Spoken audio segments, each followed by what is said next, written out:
CH-68 mister एजे mister अभिनव की बात सुनकर कियारा के रोंगटे खड़े हो गए थे। इससे पहले कि शैतान नगरी के लोग आरव तक पहुंचे, हमें उसे ढूंढना होगा, मिस्टर अभिनव ने परेशान होकर कहा।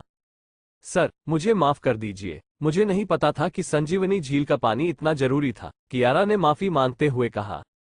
नहीं नहीं, तुमने बिल्कुल सही फैसला लिया था। संजीवनी झील का पानी आरव के पास है, इसका मतलब वो शैतान नगरी के लोगों के हाथ नहीं लगा, मिस्टर अभिनव ने कहा। सर, हमें ज्यादा खुश नहीं होना चाहिए। मुझे लगता है कि जब उन्हें मेरे पास संजीवनी झील का पानी नहीं मिला होगा तो वे लोग कहीं समझ ना गए हों कि मैंने उसे आरव को दे दिया है। हमारे पास वक्त बहुत कम है, हमें जल्द से जल्द आरव को ढूंढना होगा। एलिट स्कॉट सेफ्टी शेल्टर तक पहुंचने का आधे से ज्यादा रास्ता तय कर चुके थे, लेकिन उस कांटेदार भेड़िए ने उनके रास्ते में बहुत बड़ी अड़चन खड़ी कर दी थी। उसके कारण उनका काफी वक्त बर्बाद हो गया था। थोड़ी दूर पर उनका सामना एक आंख वाले भेड़िए से हुआ था, लेकिन इससे पहले वो एक आंख वाला भेड़िया अपने और साथियों को बुला पाता, उन सब ने मिलकर उस भेड़िए का काम तमाम कर दिया था। अल स्क्वाड में 2 समर्स थे, जिसके कारण स्क्वाड की जादुई शक्तियां बहुत कई गुना ज्यादा बढ़ गई थी। विराट और आरव ने मिलकर उस एक आंख वाले भेड़िए को मजा चखाया था। हम लोग बस वहां पहुंच गए हैं।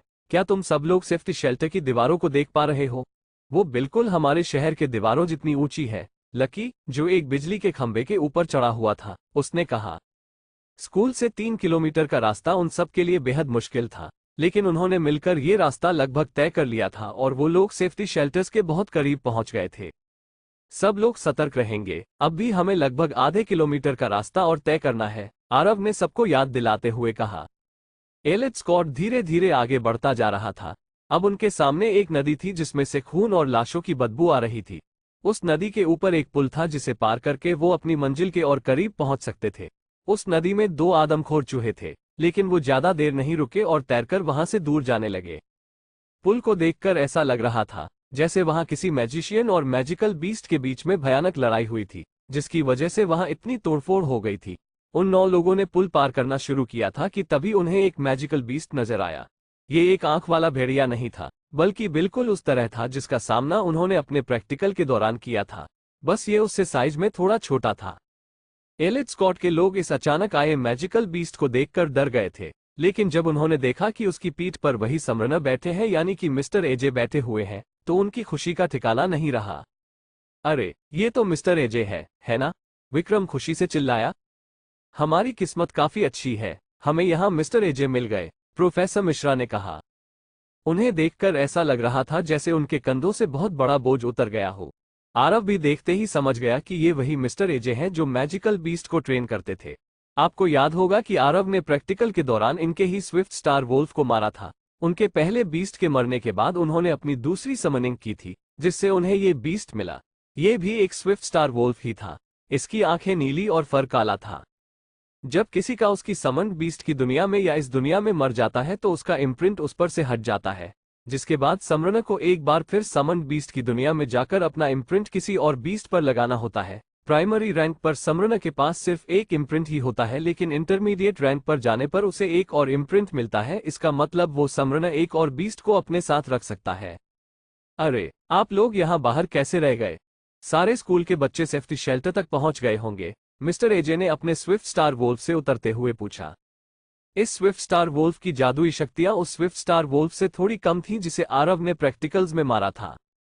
विक्रम, विराट, नेहा, हरमन सभी मिस्टर एजे को देखकर बेहद खुश हो गए थे और उनका डर भी काफी कम हो गया था। मिस्टर एजे की जादुई शक्ति काफी ज्यादा थी और वो मैजिकल बीस्ट को आरव और विराट से कहीं गुना ज्यादा अच्छे से कंट्रोल करना जानते थे, इसलिए सारे लोग उन्हें देखकर बेफिक्र हो गए। लकी तो उनके स्विफ्ट स्टार वोल्फ को ध्यान से देख रहा था, जिस पर बैठकर वो आए थे। सबकी आंखों में उनकी इज्जत बढ़ गई थी। दरअसल स्टारलाइट मैजिक स्कूल से कोई निकल नहीं पाया था क्योंकि लोग बहुत ज्यादा थे। हम तो सिर्फ 9 लोग ही हैं, हमारे 1 किलोमीटर के पीछे लगभग 4000 लोग और आ रहे हैं। हम उन सब के लिए रास्ता बना रहे थे ताकि वो लोग सुरक्षित सेफ्टी शेल्टर्स तक पहुंच सके, प्रोफेसर मिश्रा ने कहा। ठीक है, मैं आर्मी से कांटेक्ट करके कुछ मैजिशियंस को यहाँ बुलवा लेता हूँ क्योंकि कुछ दूरी पर ऐसे मैजिकल बीस्ट हैं जिनका सामना मैं भी नहीं कर सकता, मिस्टर एजे ने अपनी टोपी निकालते हुए कहा। सर, आपको पता है कि हमें यहाँ तक आने में कितना खतरा उठाना पड़ा, और सबसे बड़ी बात तो ये कि हमने श्रावणी को भी खो दिया। मुझे भी चोट लग गई। वो तो आरव को मैजिकल बीस्ट का सामना करने में थोड़ा अनुभव था, नहीं तो हम आज यहाँ तक जिंदा नहीं पहुंच पाते। विक्रम ने बोलना शुरू किया तो वो चुप ही नहीं हो रहा था। अच्छा आरव। आरव का नाम सुनते ही मिस्टर एजे के पूरे एक्सप्रेशंस बदल गए थे। वो उसे घूरे जा रहे थे। आरव कंफ्यूज हो गया कि मिस्टर एजे उसे ऐसे क्यों देख रहे थे। मिस्टर एजे तुरंत ही अपने स्विफ्ट स्टार वोल्फ के साथ चलकर आरव के पास आए और उन्होंने कहा, अरे आरव, हम सब तुम्हें ही तो ढूंढ रहे थे। आप मुझे ढूंढ रहे हैं? आरव ने कंफ्यूज होकर पूछा। अरे तुम्हें पता नहीं क्या, शैतान नगरी के लोगों ने न सिर्फ पंख भेड़िए को हमारे शहर में बुलाया, बल्कि वो और भी कमांडर क्लास के बीस्ट को संजीवनी झील के पानी की मदद से शहर की तरफ खींचना चाहते हैं। मिस्टर एजे ने परेशान होकर कहा। अच्छा, तो ये शैतान नगरी के लोगों का काम है? वो लोग तो जानवरों से भी बदतर है, प्रोफेसर मिश्रा ने गुस्से में कहा। वाइस कैप्टन ने संजीवनी झील का पानी तुम्हें दिया था ताकि तुम उसे सुरक्षित रख सको, मिस्टर एजे ने आरव से पूछा। आरव ने कोई जवाब नहीं दिया। वो बस एकटक उन्हें देखे जा रहा था। मिस्टर एजे आरव को ऊपर से नीचे तक देख रहे थे और ये सोच रहे थे कि उसने संजीवनी झील के पानी की सुरक्षा अच्छे से की भी थी या नहीं। जब आरव बिना कुछ बोले खड़ा रहा तो उन्होंने फिर से कहा, हाँ, संजीवनी झील का पानी मुझे दे दो। मैं इसे तुरंत बॉस सूर्यांश तक पहुंचा दूंगा। अगर ये पानी शैतान नगरी के लोगों के हाथ लग गया तो हमारा पूरा शहर बर्बाद हो जाएगा। सभी लोग आरव को देख रहे थे। उन्होंने कभी नहीं सोचा था कि आरव इस मिशन में इतनी कीमती चीज की सुरक्षा कर रहा था। अच्छा, तो तुम छुपकर संजीवनी झील के पानी की सुरक्षा कर रहे थे। चलो, हमारी किस्मत बड़ी अच्छी है कि हमें मिस्टर एजे यहाँ मिल गए। अब तुम उन्हें जल्दी से संजीवनी झील का पानी दे दो और हम लोग फिर सेफ्टी शेल्टर की तरफ बढ़ेंगे, प्रोफेसर मिश्रा ने आरव से कहा। मिस्टर एजे संजीवनी झील के पानी के लिए इतने ज्यादा एक्साइटेड थे कि आरव के बेहद करीब आकर खड़े हो गए थे और बस उसके पानी देने का इंतजार ही कर रहे थे। लेकिन आरव अब भी खड़ा हुआ था। उसने मिस्टर एजे को देखकर कहा, सर, संजीवनी झील का पानी तो मेरे पास भी बेहद सुरक्षित है। आप हमें सेफ्टी शेल्टर तक ले चलिए। मैं खुद मिस्टर सूर्यांश को ये पानी दे दूंगा। आरव की बात सुनकर मिस्टर एजे पूरी तरह चौंक गए, लेकिन उन्होंने मुस्कुराते हुए कहा, हाँ चलो, ये भी ठीक है। उन्हें देखकर साफ समझ में आ रहा था कि उनकी बात अभी पूरी नहीं हुई थी। अचानक उनके चेहरे पर जो मुस्कुराहट थी वो गायब हो गई। उन्होंने आगे कहा, बात तो तुम्हारी ठीक है लड़ाके, लेकिन मेरे लिए नहीं, इसलिए तुम्हें मरना होगा। जैसे ही उनकी बात खत्म हुई, उनके साथ खड़ा हुआ स्विफ्ट स्टार वोल्फ आरव की तरफ बढ़ने लगा। उसके पंजे बेहद नुकीले थे और वो आरव पर हमला करके उसे मार देना चाहता था। सभी लोग मिस्टर एजे की बात सुनकर बुरी तरह से शॉक हो गए थे। नेहा जोर से चिल्लाए, आरव। वो देख पा रही थी कि कैसे मिस्टर एजे का स्विफ्ट स्टार वोल्फ आरव की जान लेने के लिए आगे बढ़ रहा था। मिस्टर एजे, आप ये क्या कर रहे हैं? प्रोफेसर मिश्रा ने चिल्लाते हुए कहा। मिस्टर एजे ने उनकी बात पर ध्यान ही नहीं दिया। ऐसा लग रहा था कि उनका स्विफ्ट स्टार वोल्फ आरव को मार ही डालेगा। इस हमले से कोई भी स्टूडेंट नहीं बच सकता था। जिस तरह से स्विफ्ट स्टार वोल्फ के पंजे आरव पर पड़ रहे थे, ऐसा लग रहा था कि उसके अंदर मिस्टर एजे का पूरा गुस्सा आ गया था। आरव ने उनका सबसे ताकतवर स्विफ्ट स्टार वोल्फ मार दिया था और अब वो आरव से उसका बदला ले रहे थे। लेकिन सिर्फ बदला लेना ही उनका मकसद नहीं था। उन्हें उससे संजीवनी झील का पानी भी चाहिए था और वो उसे शैतान नगरी के लोगों को देना चाहते थे। ऐसा कैसे हो सकता है? मिस्टर एजे ने मन ही मन सोचा। उन्हें लगा था कि उनके स्विफ्ट स्टार वोल्फ के हमले के बाद आरव खून से लथपथ हो जाएगा, लेकिन ऐसा कुछ भी नहीं हुआ। उसके सामने एक डिफेंसिव मैजिकल शील्ड आ गई थी और स्विफ्ट स्टार वोल्फ के पंजे आरव पर नहीं बल्कि उस शील्ड पर लगे थे। इस हमले के असर से आरव और उसकी डिफेंसिव मैजिकल शील्ड दोनों दूर फेंक दिए गए थे। मिस्टर एजे को याद आया कि ये डिफेंसिव मैजिकल शील्ड आरव को उनके बॉस मिस्टर सूर्यांश ने दी थी, लेकिन उन्हें ये नहीं समझ में आ रहा था कि आरव को अपनी डिफेंसिव शील्ड एक्टिवेट करने का वक्त कैसे मिल गया। मिस्टर एजे ने तो उस पर अचानक हमला किया था, लेकिन फिर भी वो इस हमले से बच गया था। इसका मतलब ये था कि उसे पहले से ही मिस्टर एजे पर शक था। जिस डिफेंसिव मैजिकल शील्ड ने आरव को बचाया था, अब वो पूरी तरह चकनाचूर हो गई थी। आरव भी खुद को संभालने की कोशिश कर रहा था। उसका शक एकदम सही निकला। ये मिस्टर एजे उन सबको धोखा दे रहे थे। आरव की आंखें अब गुस्से से लाल हो गई थीं। धोखेबाज शैतान! आरव गुस्से से चिल्लाया। अरे लड़के, तुम तो बहुत शातिर निकले। किसने सोचा होगा कि तुम जैसा दूध पीता बच्चा मेरे हमले से बच जाएगा। वैसे तुम्हें मुझ पर शक क्यों था? मैं तो तुम्हारा प्रैक्टिकल एग्जामिनर हूं ना। हा हा हा हा हा हा। मिस्टर एजे अब किसी राक्षस की तरह हंसने लगे थे।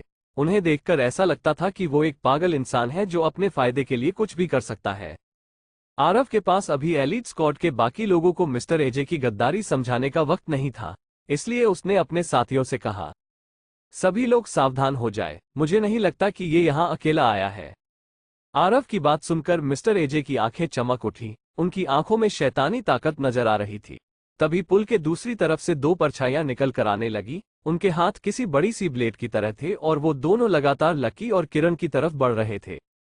मिस्टर एजे ने यह हमला बहुत ही अचानक किया था और किसी को उनसे ऐसी उम्मीद भी नहीं थी, इसलिए हमले से बचना तो दूर की बात थी, वो लोग हमले के लिए खुद को तैयार भी नहीं कर पाए थे। ये दो परछाइयां कोई और नहीं बल्कि शैतानी नगरी की शैतानी लाशें थीं। उनकी शक्ल बिल्कुल किसी बंदर की तरह थी, लेकिन उनका शरीर अजीब तरीके से बना हुआ था। वो पूरी तरह से काले थे और उनके हाथ किसी ब्लेड की तरह थे। ये शैतानी लाशें शैतान नगरी का सिंबल थी। जैसे ही आरव ने उन दोनों में से एक शैतानी लाश को लकी की तरफ बढ़ते हुए देखा, उसका दिल जोर से धड़कने लगा। वो तुरंत ही अपना स्टार पाथ पूरा करके लकी को बचाना चाहता था, लेकिन अभी उसकी मैजिक इस्तेमाल करने की स्पीड इतनी ज्यादा नहीं थी और लकी आरव जैसा बिल्कुल भी नहीं था। वो बेहद मासूम था। वो मिस्टर एजे को अपना टीचर मानता था और उन पर पूरी तरह से भरोसा करता था। ये सब इतना जल्दी हुआ कि लकी को अपना विंड ट्रैक इस्तेमाल करने का भी मौका नहीं मिला। अब वो शैतानी लाश उसके सामने आकर खड़ी हो गई थी। लकी को भरोसा ही नहीं हो पा रहा था कि वो ऐसे मरने वाला था। वो लीड स्कॉट के साथ अपने आरव भाई के साथ पूरे 3 किलोमीटर का रास्ता तय करके यहाँ पहुंचा था। उन सबने मिलकर कितने खतरों का सामना किया था, लेकिन अब उसकी मौत उसके प्रैक्टिकल टीचर के हाथों ही होने वाली थी। लकी ने अपनी आंखें बंद कर ली। वो ये सब देखना नहीं चाहता था, लेकिन तभी एक आवाज आई और उसके चेहरे पर खून के कुछ छींटे आ गए। लगता है ये मॉन्स्टर मुझ पर हमला कर चुका है और इसलिए ये खून के छींटे मेरे चेहरे पर आ गए हैं, लकी ने मन ही मन सोचा। लेकिन एक सेकंड तक जब उसे कोई दर्द नहीं महसूस हुआ तो वो हैरान रह गया। जैसे ही उसने अपनी आंखें खोलकर देखा, वो खूंखार मॉन्स्टर जो उस पर हमला कर रहा था, विक्रम के अर्थवेव स्पेल की वजह से हवा में उड़कर एक मोटरसाइकिल से जा टकराया था। मैं नहीं मरा, मुझे कुछ भी नहीं हुआ, लकी ने मन ही मन सोचा। जब उसने पीछे मुड़कर देखा तो उसकी आंखों के सामने एक दिल दहला देने वाला दृश्य था। उस शैतानी लाश का चेहरा बिल्कुल किसी लाश की तरह ही दिख रहा था और उसके चेहरे से खून निकल रहा था। लकी के चेहरे पर उसके ही खून के छींटे पड़े थे। उस शैतानी लाश का खून पूरी तरह काला और बहुत ठंडा था। किरण, किरण संभल कर, विक्रम जोर से चिल्लाया। लकी भी चिल्लाकर किरण को सावधान करना चाहता था, लेकिन वो इतना डरा हुआ था कि उसके गले से आवाज ही नहीं निकल रही थी। उसके सामने किरण की वोटर शील्ड के पानी की बूंदें बिखर रही थी। किरण ने खुद की जान बचाने की जगह लकी की जान बचाई थी। लकी बुरी तरह हैरान रह गया था। लकी ने तुरंत ही अपना स्टार पाथ जोड़ा और अपनी विंड ट्रैक स्पेल का इस्तेमाल करने लगा। Wind track, wind track. उसने बिना देर किए किरण को उस शैतानी लाश के पंजों से छुड़ाया और उसे उनसे दूर लेकर जाने लगा। किरण का खून बहता ही जा रहा था, वो रुक ही नहीं रहा था। शैतानी लाशों जैसे मॉन्स्टर इंसानों को मारने में बहुत माहिर होते थे। एक बार कोई इंसान उनके हाथों लग जाता था तो फिर वो जिंदा नहीं बचता था। वो बेहद क्रूर होते थे, इसलिए शैतान नगरी के लोग इनका इस्तेमाल ऐसे कामों में करते थे। तुमने मुझे बचाने के लिए वोटर बैरियर का इस्तेमाल क्यों किया? बेवकूफ लड़की, तुम इससे खुद को भी तो बचा सकती थी। मिश्रा सर, आप कुछ कीजिए ना, प्लीज अब बस किरण को बचा लीजिए, इसे बचाने का कोई तरीका होगा ना। लकी जोर जोर से चिल्ला रहा था। उसके चिल्लाने की आवाज सभी लोगों के कानों में पड़ रही थी। जैसे उन लोगों ने कभी भी नहीं सोचा था कि मिस्टर एजे जैसा इंसान शैतानी नगरी के लोगों के लिए काम करता होगा, वैसे ही उन्होंने कभी ये भी नहीं सोचा था कि किरण खुद को बचाने की जगह अपने वोटर बैरियर का इस्तेमाल लकी को बचाने में करेगी। उसका खून चारों तरफ फैला हुआ था। ये देखकर सभी के दिल को चोट लगी थी। लकी किरण का सिर अपनी गोद में रखे हुए था और किरण भी उसे ही देख रही थी। उसका चेहरा धीरे धीरे नीला पड़ता जा रहा था। ये किरण की जिंदगी के आखिरी कुछ पल थे। उसकी आंखों में कई सारी फीलिंग्स थी, लेकिन सबसे ज्यादा तो वो खुश थी कि उसने ऐसे मुसीबत के वक्त में भी अपनी वोटर बैरियर स्पेल का इस्तेमाल कर लिया था और अपने दोस्त लकी को बचा लिया था। साथ ही उसकी आंखों में कई सारे सपने थे जो अधूरे रह गए थे, जिन्हें वो पूरा करना चाहती थी, लेकिन अब उसके पास वक्त नहीं था। इन दरिंदों ने उसकी जान ले ली थी।